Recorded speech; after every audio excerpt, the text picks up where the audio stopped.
Dans la seconde moitié du XVIe siècle, le royaume de France s'entre-déchire.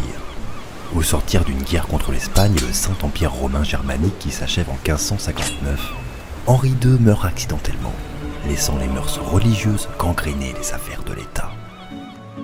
Le protestantisme, nouvelle foi de ceux qui se revendiquent réformés, contrarie le catholicisme imposé par la figure monarchique du roi, alors considéré comme premier lieutenant de Dieu.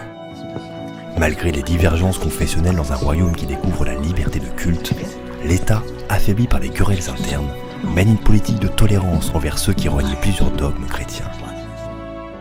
La mort du jeune François II à l'âge de 16 ans précipite une instabilité étatique qui favorise l'avènement de familles nobiliaires proches du pouvoir.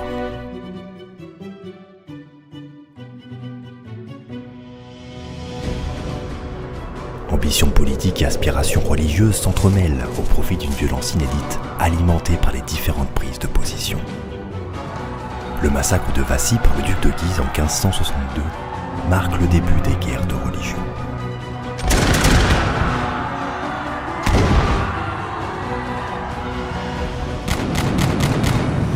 À Dreux, la même année, catholiques et protestants s'affrontent dans une bataille meurtrière qui marque durablement les esprits. 6000 sujets trouvèrent la mort.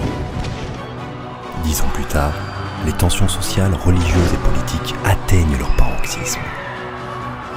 À la veille d'un mariage devant réconcilier un peuple français tiraillé, la régente Catherine de Médicis, mère du roi Charles IX, ordonne l'assassinat de personnalités protestantes au cœur même du pouvoir royal, Paris. Ce 24 août 1572, on fêtait la Saint-Barthélemy. Bien lointaine, la paix de Saint-Germain-en-Laye octroie aux réformés 4 places de sûreté. La Rochelle, creuset du protestantisme en France, devient une cible symbolique pour définitivement mettre un terme à ce qui est devenu une guerre civile. Assiégée dès novembre 1572, la cité ouverte sur l'océan Atlantique refuse l'entrée de son gouverneur, le duc de Biron. Il est accompagné de Philippe Strozzi, la main armée du roi Charles IX.